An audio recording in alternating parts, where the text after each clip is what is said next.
Hello hi welcome back. നമ്മൾ chapter wise weightage discuss ചെയ്തിരുന്ന സമയത്ത് ഒരുപാട് പേര് റിക്വസ്റ്റ് ചെയ്തിരുന്ന ഒരു വീഡിയോ ആണ് ഗ്രാമറിനെ കുറിച്ച് ഒരു സ്പെസിഫിക് ആയിട്ട് ഒരു വീഡിയോ ചെയ്യാമോ എന്നുള്ളത്. എന്തൊക്കെ കാര്യങ്ങളാണ് നമുക്ക് ഗ്രാമറിൽ പഠിക്കാനുള്ളത്, +1 ഗ്രാമറിലേക്ക് വരുമ്പോൾ അതിന്റെ ഒരു ഡെപ്ത് എത്രത്തോളാണെന്നുള്ളത്, എന്തൊക്കെ തരം ക്വസ്റ്റ്യൻസ് നമുക്ക് ഇവിടെ പ്രതീക്ഷിക്കാം, എത്ര മാർക്കിനൊക്കെ ചോദിക്കാം, എങ്ങനെയൊക്കെ നമുക്ക് പഠിക്കാം എന്നുള്ളതിനെ കുറിച്ച് വളരെ ജനറൽ ആയിട്ടുള്ള ഒരു വീഡിയോ നമുക്ക് ചെയ്യാൻ പറ്റുമോ എന്ന് ചോദിച്ചിരുന്നു. അപ്പോൾ ആ ഒരു റിക്വസ്റ്റിനെ മാനിച്ചുകൊണ്ടാണ് ഇന്നത്തെ വീഡിയോ എന്ന് പറയുന്നത്. വളരെ ഷോർട്ട് ആയിട്ടുള്ള വീഡിയോ ആയിരിക്കും. എന്തൊക്കെ കാര്യങ്ങൾ നമ്മൾ +1 ഗ്രാമറിൽ അറിഞ്ഞിരിക്കണം, that was specifically four Christmas exam.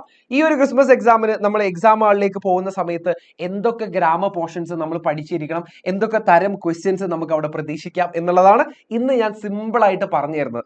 ഒന്നാമതായിട്ട് നമുക്ക് SSLCയോ അല്ലെങ്കിൽ +2 കമ്പയർ ചെയ്യുന്ന സമയത്ത് അത്രയൊന്നും പുതിയ കാര്യങ്ങൾ നമ്മൾ പഠിക്കുന്നില്ല, അത്രയൊന്നും കടുകട്ടിയുള്ള സാധനങ്ങൾ നമ്മൾ പഠിക്കുന്നില്ല. പക്ഷെ SSLCയിൽ നിന്ന് +1ലേക്ക് വരുമ്പോൾ നമ്മൾ ഓൾറെഡി പഠിച്ചിട്ടുള്ള കാര്യങ്ങളിൽ നിന്ന് കുറച്ചൊന്ന് കട്ടി കൂട്ടിയിട്ട് ചോദിക്കുന്നുള്ളൂ. വലിയ കാര്യങ്ങളൊന്നും ചോദിക്കാൻ വേണ്ടി പോകുന്നില്ല. ഒന്ന് നമ്മൾ ഇഫ് ക്ലോസ് ആണ് നമുക്ക് പ്രതീക്ഷിക്കാൻ പറ്റുന്ന ഒരു ക്വസ്റ്റ്യൻ എന്ന് പറയുന്നത്. സോറി, അതിന് മുന്നേ ഞാൻ ഇത് എത്ര മാർക്കിന് ചോദിക്കുന്നു ഞാൻ പറഞ്ഞുതരാം. നമ്മൾ വെയിറ്റേജ് ഡിസ്കസ് ചെയ്തിരുന്ന സമയത്ത് ഞാൻ അവിടെ പറഞ്ഞിരുന്നു ഒരു 10 to 12 പ്രതീക്ഷിക്കുക എന്നുള്ളത്. പക്ഷെ അതെനിക്ക് വന്നൊരു മിസ്റ്റേക്ക് ആണ്. ശരിക്കും പറഞ്ഞാൽ ഒരു 8 to 10 നമുക്ക് പ്രതീക്ഷിച്ചാൽ മതി. ഞാൻ ഒന്നും കൂടെ റെഫർ ചെയ്ത സമയത്താണ് ഒരു 8 to 10 ആണ് മാക്സ് ടു മാക്സ് നമുക്ക് പ്രതീക്ഷിക്കാൻ പറ്റുന്നത് ക്രിസ്മസ് എക്സാമിന് കേട്ടോ. ഇത് പബ്ലിക് എക്സാമിന് ഒരു 10 to 12 വരെ ചോദിക്കാറുണ്ട്. ആ ഒരു റെഫറൻസിലാണ് ഞാൻ പറഞ്ഞത്. പക്ഷെ ക്രിസ്മസ് എക്സാമിന് എനിക്ക് തോന്നുന്നു ഒരു 8 to 10 നിങ്ങൾ പ്രതീക്ഷിച്ചാൽ മതി. ഇത് തന്നെ ഒരു പ്രോബബിൾ ക്വസ്റ്റ്യൻ എന്ന് പറയുന്നത് ഇഫ് ക്ലോസ് ആണ്. സോ ഇഫ് ക്ലോസ് എന്ന് പറയുന്നത് നമ്മൾ ഓൾറെഡി പഠിച്ചിട്ടുള്ളതാണ്, SSLCയിൽ നമ്മൾ ഓൾറെഡി പഠിച്ചിട്ടുള്ളതാണ്. ഇവിടേക്ക് വരുമ്പോൾ കുറച്ചും കൂടെ ഒരു കട്ടി കൂടിയ സാധനങ്ങളായിരിക്കും ചോദിക്കുന്നുണ്ടാവുക. കുറച്ചും കൂടി സീരിയസ് ആയിട്ടുള്ള, കുറച്ചും കൂടി ഒരു ലെവൽ കൂടിയ സാധനമായിരിക്കും ഇഫ് ക്ലോസിൽ ചോദിക്കുക. സോ ഇതുപോലെയുള്ള ഒരു ക്വസ്റ്റ്യൻ നിങ്ങൾക്ക് പ്രതീക്ഷിക്കാം. നിങ്ങൾ ഇപ്പോൾ സ്ക്രീനിൽ കാണുന്ന പോലത്തെ ഒരു ഇഫ് ക്ലോസ് നമുക്ക് പ്രതീക്ഷിക്കാം. ഫിൽ ഇൻ ദ ബ്ലാങ്ക്സ് ആയിരിക്കും അവിടെ ഉണ്ടാവുക. അതല്ലാന്നുണ്ടെങ്കിൽ ചിലപ്പോൾ മാറ്റി എഴുതാനൊക്കെ ചോദിക്കും, ചിലപ്പോൾ അഡ്വൈസ് കൊടുക്കാൻ ചിലപ്പോൾ ചോദിക്കും. ഈ ഇഫ് ക്ലോസിന്റെ കൂടെ തന്നെ വരുന്ന ഒരു സാധനമാണ് ഹാഡ് ബെറ്ററും. സോ ഹാഡ് ബെറ്ററും ഇഫ് ക്ലോസും കൂടെ കമ്പൈൻ ചെയ്തിട്ടും ചിലപ്പോൾ ചോദിക്കാം. നിങ്ങൾക്ക് വേറെ ഒരാൾക്ക് ഉപദേശം കൊടുക്കാനോ സജഷൻ കൊടുക്കാനോ അതെങ്ങനെയാണ് കൊടുക്കുക എന്നുള്ളതൊക്കെ ചോദിച്ചുകൊണ്ട് ഒരു ക്വസ്റ്റ്യൻ വരാം. അപ്പോൾ ഇഫ് ക്ലോസ് ആണ് നമ്മൾ ഒന്നാമതായിട്ട് അറിഞ്ഞിരിക്കേണ്ടത്. അതിന്റെ കൂടെ തന്നെ പഠിക്കേണ്ട ഒരു സാധനമാണ് ഹാഡ് ബെറ്റർ എന്ന് പറയുന്നത്. എഡിറ്റിംഗ് നമുക്ക് എന്തായാലും ഒഴിവാക്കാൻ പറ്റൂല.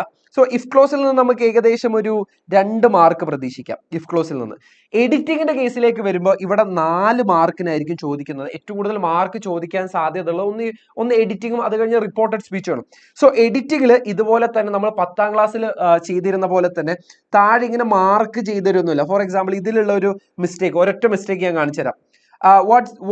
What's unique about cyberspace are that it liberates us in the tyranny of power structures എന്ന് പറയുന്നിടത്ത് ഇവിടെ അല്ല വരേണ്ടത് ഈസ് ആണ്. പക്ഷെ 10ാം ക്ലാസ്സിലായ സമയത്ത് നമുക്ക് ഇവിടെ താഴെ വരച്ചു തരുമായിരുന്നു അല്ലെ ഏകദേശം ഒരു ഇൻഡിക്കേഷൻ തരുമായിരുന്നു. ഇവിടെ എഡിറ്റിംഗിലേക്ക് വരുമ്പോൾ നമുക്ക് യാതൊരു തരത്തിലുള്ള ഇൻഡിക്കേഷൻ ഉണ്ടാവില്ല. 4 മാർക്കിനാണ് ചോദിക്കുന്നുണ്ടെങ്കിൽ അതിൽ 4 മിസ്റ്റേക്സ് എന്തായാലും ഉണ്ടാവും. അപ്പൊ നിങ്ങൾ എത്ര മാർക്കിനാണെന്നുള്ളത് നോക്കുക. ചില റയർ കേസുകളിൽ ഇത് 3 മാർക്കിനായിരിക്കും. അപ്പൊ 3 മിസ്റ്റേക്സ് അവിടെ എന്തായാലും ഉണ്ടാവും. അതിനനുസരിച്ച് വേണം നമ്മൾ ആ ഒരു മിസ്റ്റേക്ക് കണ്ടുപിടിക്കാൻ. അപ്പൊ നിങ്ങൾക്ക് തീരെ കണ്ടുപിടിക്കാൻ പറ്റുന്നില്ല എന്നുണ്ടെങ്കിൽ 1-2 പ്രാവശ്യം അല്ലെങ്കിൽ ഒരു 3-4 പ്രാവശ്യം അത് വായിച്ചു നോക്കുക. അപ്പൊ നിങ്ങൾക്ക് കല്ലുകടിയായിട്ട് ഫീൽ ചെയ്യുന്നിടത്ത് ഒന്നും കൂടെ ഒന്ന് ഇരുത്തി ചിന്തിക്കുക. മിക്കവാറും കേസുകളിൽ പ്രിപ്പോസിഷൻസ് പോകുന്നതായിരിക്കും, അല്ലെങ്കിൽ ഈ ടെൻസുകൾ തെറ്റിക്കുന്നതായിരിക്കും, അല്ലെങ്കിൽ ഈ സബ്ജക്റ്റ് വേർബ് അഗ്രിമെന്റ് തെറ്റിക്കുന്നതായിരിക്കും. ഈ ഹാവ്, ഹാസ്, വുഡ്, വില്ല് അതിന്റെ കൂടെ വരുന്ന എന്താ പറയാ അതിന്റെ കൂടെ വരുന്ന യൂസ് ചെയ്യുന്ന വേർബ്, അതിലൊക്കെയാണ് നമ്മൾ മെയിനായിട്ട് മിസ്റ്റേക്സ് കാണാറുള്ളത്. സോ അതൊന്ന് നോട്ട് ചെയ്ത് വെക്കുക. എഡിറ്റിങ്ങിനെ കുറിച്ച് സെപ്പറേറ്റ് ആയിട്ട് ഡെഡിക്കേറ്റഡ് ആയിട്ട് ഞാനൊരു വീഡിയോ ചെയ്തിട്ടുണ്ട്. അതെന്തായാലും നിങ്ങളൊന്ന് പോയി കാണാം, എഡിറ്റിംഗ് നിങ്ങൾക്ക് ബുദ്ധിമുട്ടാണെന്നുണ്ടെങ്കിൽ. പിന്നെ നമുക്ക് പ്രതീക്ഷിക്കാൻ പറ്റുന്ന 4 മാർക്കിന്റെ ഒരു ചോദ്യമായിരിക്കും റിപ്പോർട്ടഡ് സ്പീച്ച് എന്ന് പറയുന്നത്. എന്തായാലും നമ്മൾ നിർബന്ധമായിട്ട് പഠിച്ചു പോകേണ്ട ഒരു സാധനമാണ്. വളരെ സിമ്പിൾ ആണ്, നമ്മൾ 10ാം ക്ലാസ്സിൽ ഓൾറെഡി പഠിച്ചിട്ടുള്ളതാണ്. അതിന്റെ ഇത്തിരി ഒരു ലെവൽ കൂടിയ സാധനമാണെന്നേ ഉള്ളൂ. പക്ഷെ കുറച്ച് കാര്യങ്ങൾ ശ്രദ്ധിച്ചാൽ നമുക്ക് റിപ്പോർട്ടഡ് സ്പീച്ച് ഈസിലി എഴുതിയെടുക്കാൻ വേണ്ടി പറ്റും. റിപ്പോർട്ടഡ് സ്പീച്ചിൽ നമ്മൾ ശ്രദ്ധിക്കേണ്ടത് 3 ടൈപ്പേ നിങ്ങളോട് ചോദിക്കുള്ളൂ. ഒന്ന് ക്വസ്റ്റ്യൻസ് ആയിരിക്കും, അതിൽ തന്നെ WH ക്വസ്റ്റ്യൻസ് ആയിരിക്കും. രണ്ടാമത്തെ ടൈപ്പ് എന്ന് പറയുന്നത് യെസ് ഓർ നോ ക്വസ്റ്റ്യൻസ് ആയിരിക്കും നമ്മളോട് ചോദിക്കുന്നത്.